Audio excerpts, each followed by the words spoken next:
Padre gave me the theme of the talk, and I was like, why is he asking me to talk about Christmas? I don't really consider myself a Christmassy person. And I had a bunch of like, well, I don't know how I can connect with that theme. And so I went into listening to guidance, and I realized that I have had in the past some really incredible Christmases, really amazing. When I was young, we had the massive Christmas celebration at my grandparents'. There was a big tree and goodies, cookies and candies everywhere. And my cousins were there. And it was the time of year where people would put aside their drama and just show up and celebrate. As time progressed, people started dying and getting divorced, and it got really bizarre.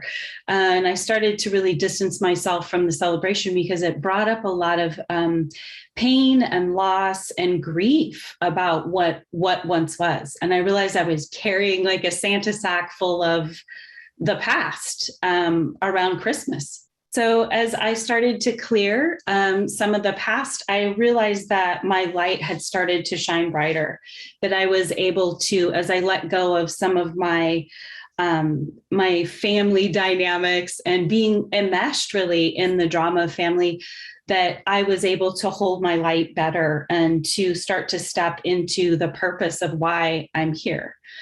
I realized that without all the loss that I had experienced and without going through all the stuff with my family, I wouldn't have committed my life to God in the way that I had. So as I stepped away from some of those harmful dynamics, I was able to move into my personal relationship with God.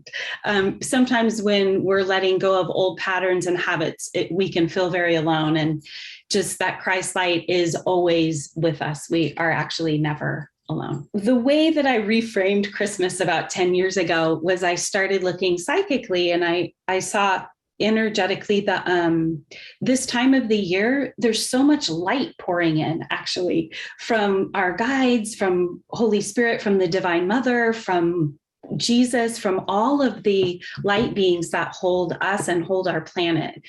The veils are actually very, very thin.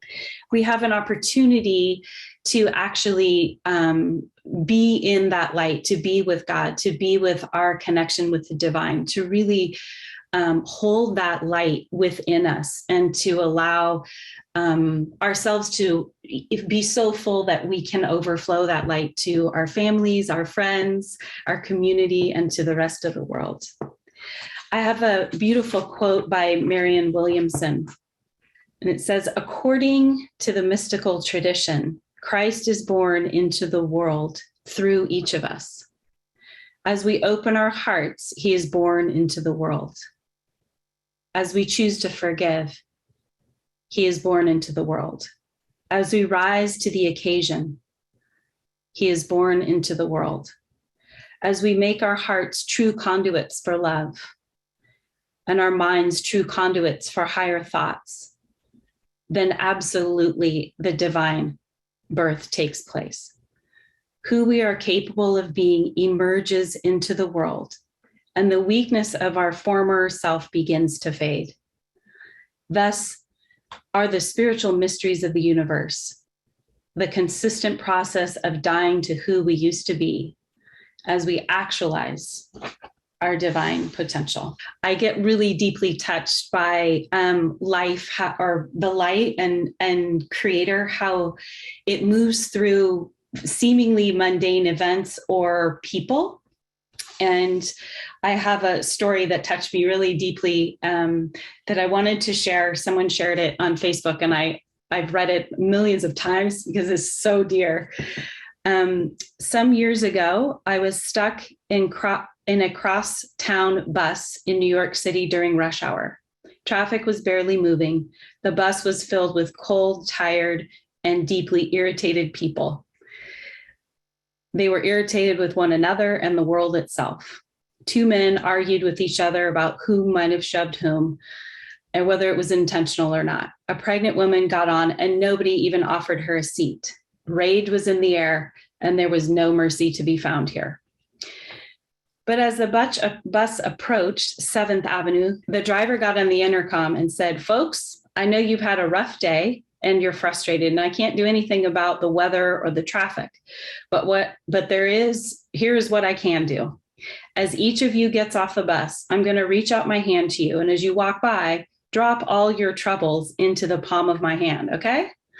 Don't take your problems home to your families tonight. Just leave them here with me. My route goes right by the Hudson River.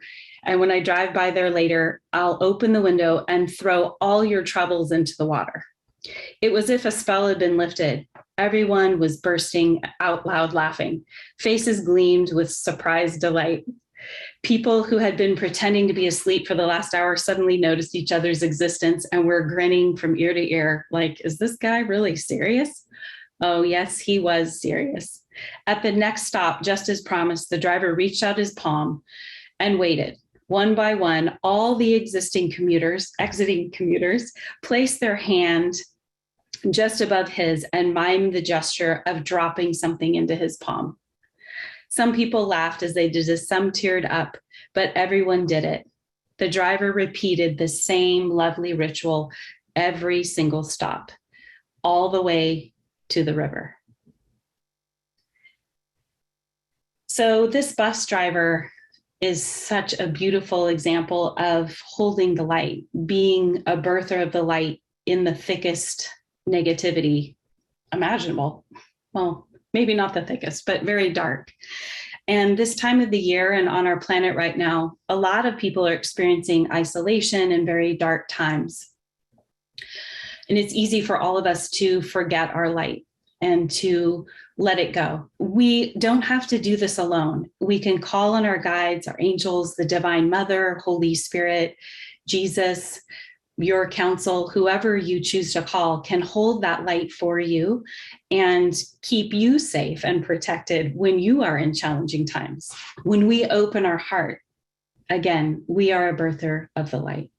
So may the divine light that's shining on us all flow through us, healing us, blessing us. And have a beautiful, true, authentic celebration of the light this year.